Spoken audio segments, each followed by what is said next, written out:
Baik, terima kasih untuk kesempatan yang diberikan kepada kami kelompok 8. Kami akan menjelaskan materi kami mengenai hutang antar perusahaan. Yang pertama, tinjauan umum konsolidasi. A. Transfer hutang langsung antar perusahaan atau direct intercompany debt transfer. Melibatkan pinjaman dari satu afiliasi ke afiliasi lain tanpa keterlibatan pihak lain.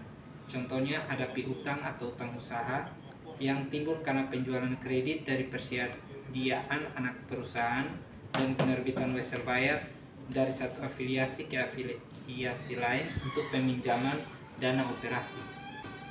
Yang B, transfer utang tidak langsung antar perusahaan atau indirect intercompany debt transfer, melibatkan pengeluaran utang ke pihak yang tidak berhubungan istimewa dan pembelian kemudian atas instrumen utang tersebut oleh afiliasi penerbit. Contohnya PT Anak meminjam dana dengan mengeluarkan instrumen utang, misal wesel atau obligasi, ke PT non-afiliasi. Oleh karena itu, PT Induk mengakuisisi utang PT Anak secara tidak langsung melalui perusahaan non-afiliasi. Yang berikutnya, penjualan obligasi langsung ke afiliasi. Pada saat perusahaan menjual obligasi langsung ke afiliasi, semua pengaruh dari utang antar perusahaan harus dieliminasi. Dalam penyusunan laporan keuangan konsolidasi, suatu perusahaan tidak dapat melaporkan investasi pada obligasi milik sendiri atau utang obligasi ke diri sendiri. Oleh karena itu, jika entitas konsolidasi dipandang sebagai perusahaan tunggal, maka semua jumlah yang terkait dengan utang antar perusahaan harus dieliminasi, termasuk investasi pada obligasi, utang obligasi, premi atau diskonto belum diamortisasi, pendapatan atau beban bunga dari obligasi, dan setiap akun piutang dan utang bunga. Transfer pada nilai nominal. Pada saat suatu wesel atau obligasi dijual secara langsung ke afiliasi pada nilai nominal, ayat jurnal yang dicatat oleh investor dan penerbit harus merupakan kebalikan satu sama lain.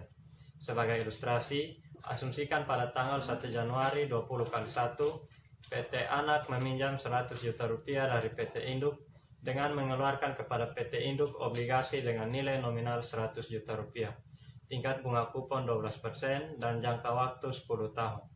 Selama tahun 20 kali 1, PT Anak mencatat bunga obligasi sebesar 12 juta rupiah, didapat dari 100 juta rupiah dikali dengan 0,12, dan PT Induk mencatat pendapatan bunga dengan jumlah yang sama. Penyusunan laporan keuangan konsolidasi 20 kali 1, diperlukan 2 ayat jurnal eliminasi dalam kertas kerja konsolidasi untuk menghilangkan pengaruh utang antar perusahaan seperti berikut. Utang obligasi 100 juta rupiah, investasi pada obligasi PT Anak 100 juta rupiah, mengeliminasi kepemilikan obligasi antar perusahaan. Dan yang kedua, pendapatan bunga 12 juta rupiah, beban bunga 12 juta rupiah, mengeliminasi bunga antar perusahaan. Berikutnya, transfer dengan diskonto atau premium. Pada saat tingkat bunga kupon atau nominal berbeda dengan tingkat pengembalian yang diharapkan oleh pemberi pinjaman, maka obligasi akan dijual dengan diskonto atau premium. Dalam kasus seperti itu, jumlah pendapatan atau beban bunga obligasi yang dicatat tidak lagi sama dengan pembayaran bunga tunai. Pendapatan dan beban bunga disesuaikan dengan amortisasi diskonto atau premium. Baik, selanjutnya sebagai ilustrasi, pada tanggal 1 Januari 20X1, PT Induk membeli obligasi dengan nilai nominal 100 juta, tingkat bunga 12%, jangka waktu 10 tahun, dari PT Anak dengan harga 90 juta. Bunga obligasi terutang setiap tanggal 1 Januari dan 1 Juli. Beban bunga yang diaku oleh PT Anak dan pendapatan bunga yang diaku oleh PT Induk setiap tahun termaksud amortisasi diskonto adalah sebagai berikut. Bunga tunai 100 juta dikali 12% sama dengan 12 juta. Amortisasi diskon sama dengan 10 juta dikali 20 periode bunga sama dengan 1 juta. Semesteran kali 2 periode. Beban atau pendapatan bunga sama dengan 13 juta didapat dari bunga tunai ditambah amortisasi diskonto.